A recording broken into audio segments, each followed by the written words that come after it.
This segment is brought to you by Santa Fe Trail Meats in Overbrook, or visit us online at sftmeats.com. Welcome back to Farm Factor. I'm your host, Conrad Kabus. Farm Factor recently visited Highland Community College to explore their wine and grape program, and we talked with Dylan Rolfes, an instructor at HCC. Yeah, I'm the viticulture instructor and vineyard manager here. So basically I manage the existing vineyards that we have. We also just put in 5 acres roughly of new vineyard this past summer. So taking care of the vines and getting them up into new training systems and ramping up our production for the school winery here, and then teaching the viticulture classes as well. That covers everything from site selection and site preparation all the way through the life cycle of the vine and what to do on a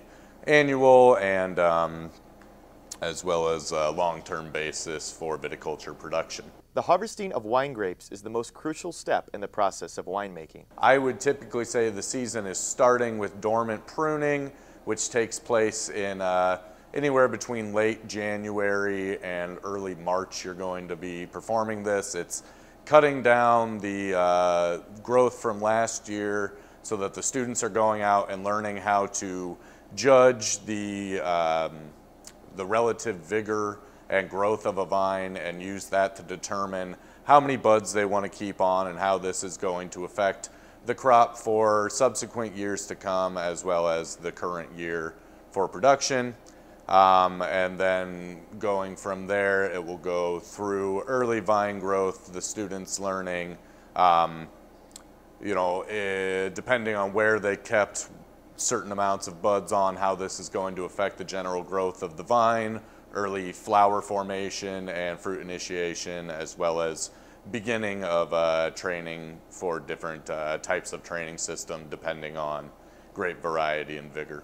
The question of using mechanical harvesting versus traditional hand-picking is a source of contention in the wine industry. Mechanical harvesting of grapes has been one of the major changes in many vineyards in the last third of the century. One of the primary things that we talk about in classes and that we're starting to study here is how much labor and how much work is involved in running a vineyard. Once you get a vineyard established, it's estimated that roughly 60% of your annual operating cost is going to be in labor alone, based on primarily using hand labor for viticulture management. And so one of the things that we're trying to incorporate into our program that will be starting up hopefully this coming summer, we'll be starting our classes on vineyard mechanization.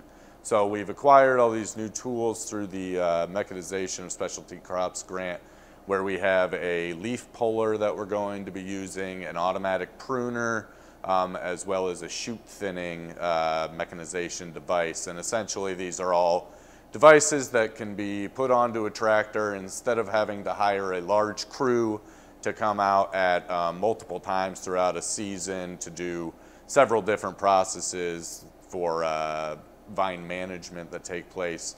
These mechanized equipment will be able to replace the hand labor, and so it becomes a much more economically feasible annual management cycle for the students. So once we get those processes running, they will be incorporated into the lab portion of all our classes. During the introductory courses that are not specified towards mechanization, we use the hand labor as a way to, one, more intimately teach the students sort of what exactly is involved in standard management techniques, and also to show sort of the vast amount of labor required in these crops. Thank you for watching today's program of Farm Factor on AGam in Kansas. For more of Farm Factor, or if you want to view this program again, visit us on www.agaminkansas.com, or you can like us on Facebook and follow us on Twitter. So have a good day with good luck. Closed captioning brought to you by Kansas Soybean Commission, the Soybean Checkoff Progress, powered by Kansas farmers.